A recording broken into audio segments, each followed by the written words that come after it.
त्रिदिवसीय सत्र में बुद्धि, दिमाग, विचार,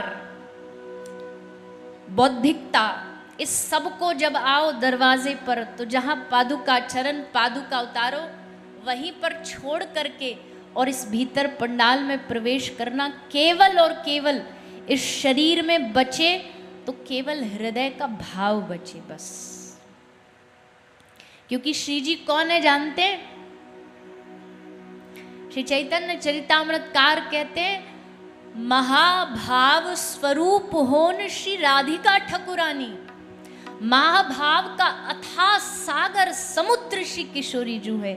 और उस समुद्र सागर की एक बूंद भी अगर तुम्हारे हमारे जीवन में 3 दिन में अगर घट में चित्त में बैठ गई ना, तो समझ लो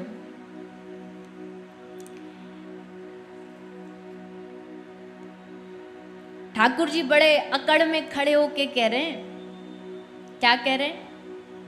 ठाकुर जी अकड़ में कह रहे हैं, हमको कोई तप वश में नहीं कर सकता, हमको कोई शक्ति वश में नहीं कर सकती, हमको कोई व्रत वश में नहीं कर सकता, हमको कोई दान वश में नहीं कर सकता, हमको कोई तीर्थ यात्रा वश में नहीं कर सकती। तभी काई ने पीछे खड़े होके बोल दी, श्री राधा, तुरंत बा के वश में हो। मतलब समझे?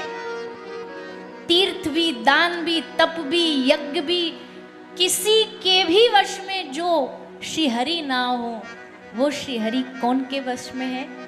श्री राधा के नाम के, श्री राधा रानी के नहीं, श्री राधा रानी के नाम के वश में है।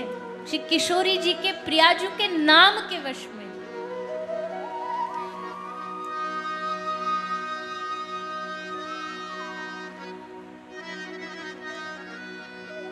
तो इतना अगर गंभीर चरित्र है, तो इसका मतलब है हमको भी न थोड़ा सा तैयारी से बैठना पड़ेगा। हम तो देखो, हम स्पष्ट मना कर देते हैं, हम नहीं, कहीं भी हम ये श्री किशोरी जी का चरित्र ब्रज में ही गाते हैं। बस एक आध बार जीवन में कभी हुआ है कि हमने ब्रज से बाहर गाया हो, और उसमें अब एक नाम उल्लासनगर का जुड़ा है।